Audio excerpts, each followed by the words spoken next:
Words. The Ferrari's engine screamed once, sharp, metallic, then fell into a hollow silence that echoed along the empty roadside. The millionaire tightened his grip on the steering wheel, disbelief flooding his face as warning lights blinked like quiet accusations across the dashboard.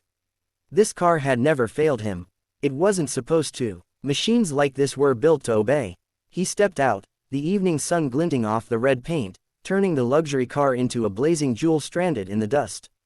The road stretched endlessly in both directions, framed by dry grass and a few scattered trees swaying in the warm air. No passing traffic, no signal bars on his phone. For the first time in years, there was nothing his money could instantly solve. He ran a hand through his hair, irritation mixing with unease. Meetings missed, time wasted. He kicked a small stone off the asphalt and exhaled sharply. That's when he sensed movement. A few steps away, near the edge of the road, stood a little girl, no more than 7. She wore a faded yellow dress and sandals slightly too big for her feet. In her arms was a brown teddy bear, threadbare at the seams, one eye sewn back on with black thread. She watched him quietly, head tilted, curiosity replacing fear. He frowned, surprised. "Where did you come from?" he asked, his voice softer than he intended. She didn't answer right away. Her eyes drifted from his face to the Ferrari, taking in its curves and shine as if it were some strange animal that had wandered into her world. She took a small step closer, then another, the teddy bear pressed tightly to her chest. "My dad can fix it," she whispered. The words were simple, confident, almost magical. He let out a short, humorless laugh. "This isn't a bicycle," he said gently. "It's complicated." She looked up at him, completely unfazed. "He fixes big things," she replied, nodding once as if that settled the matter. The millionaire studied her face. There was no mischief there, no attempt to impress. Just certainty. It unsettled him more than the breakdown itself. He glanced down the road again, as if hoping a tow truck might suddenly appear. Nothing, only silence and the ticking sound of a cooling engine. "Where's your father?" he asked. She pointed toward a cluster of small houses barely visible beyond the trees. Smoke curled from a chimney. Somewhere in the distance, a hammer struck metal, steady, rhythmic. For reasons he couldn't explain, irritation gave way to curiosity. Maybe it was desperation, maybe it was the calm in her voice. He sighed, locking the car with a beep that sounded far too loud in the quiet evening.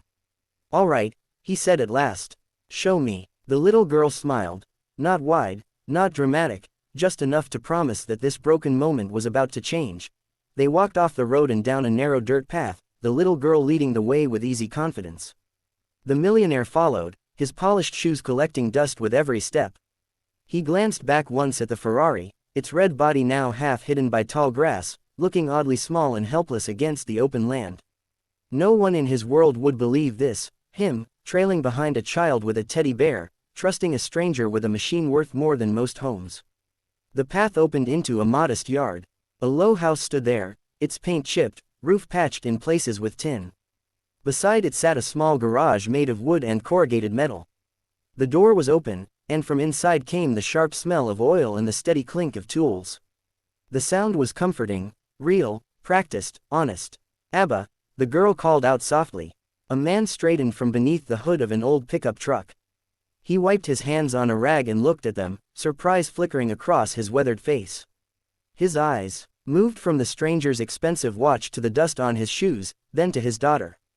"What is it, sweetheart?" he asked. The red car stopped, she said simply.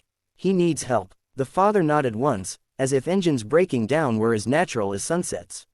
He listened quietly as the millionaire explained the problem, though the words came out rushed and technical, filled with brand names and assumptions. When he finished, the man didn't comment. He just reached for his tools. They returned to the roadside together. The father walked calmly, unhurried, while the girl skipped ahead. When the Ferrari came into view, the man paused, not in awe, but in assessment. He circled the car slowly, fingers brushing the hood, ears tuned to sounds the millionaire had never noticed.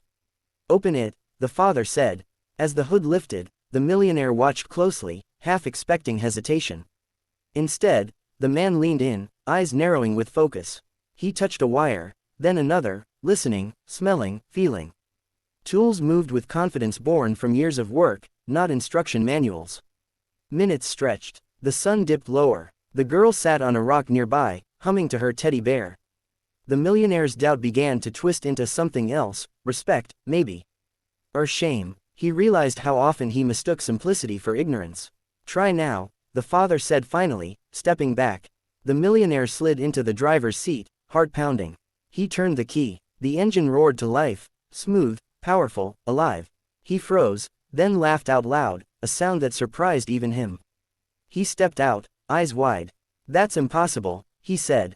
The father smiled faintly. Most things aren't, he replied. In that moment, the Ferrari no longer felt like the most impressive thing on the road. The engine's steady purr faded into the background as the millionaire stood there, staring at the man who had just revived a machine he trusted more than people. He reached into his jacket without thinking, fingers brushing against the familiar weight of his wallet. Gratitude, in his world, always took the shape of money. It was efficient, clean, final. He pulled out a thick envelope, crisp bills peeking from inside, and held it out. Please, he said, forcing a smile. For your time, for your skill. The father didn't take it. He looked at the envelope, then at his daughter, who had wandered closer and now stood between them, clutching her teddy bear and watching the exchange with quiet curiosity. We're fine, the man said gently, pushing the envelope back. Put it away. The millionaire blinked, confused. You don't understand, he insisted. This car, this delay, my schedule. You saved me a lot of trouble. The father nodded, acknowledging the truth without agreeing to the payment. Then do something better with it, he replied. The girl tugged lightly at her father's sleeve. Did I help? She asked. He crouched down to her level, wiping a smudge of grease from her cheek with his thumb. You did, he said. You noticed someone needed help. That matters. Something tightened in the millionaire's chest. He watched the moment, the way the father's voice softened, the way the girl's face brightened at simple praise. There was no performance here, no lesson staged for effect. Just life, unfolding honestly.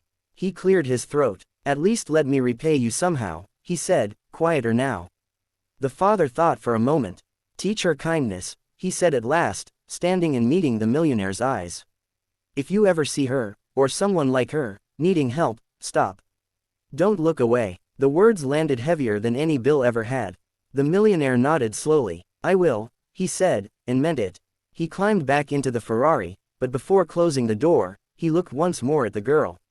She lifted her teddy bear in a small wave. He smiled back, feeling something unfamiliar, lightness. As he drove away, the road seemed different. The silence no longer felt empty. He thought of the deals he'd chased, the people he'd passed without noticing, the times he'd measured worth by numbers alone. For the first time, he wondered what it would be like to be remembered not for what he owned, but for what he did when no one was watching. The Ferrari disappeared into the distance, leaving behind dust, quiet, and a small garage where true wealth remained, steady hands, open hearts, and a little girl who believed her dad could fix anything.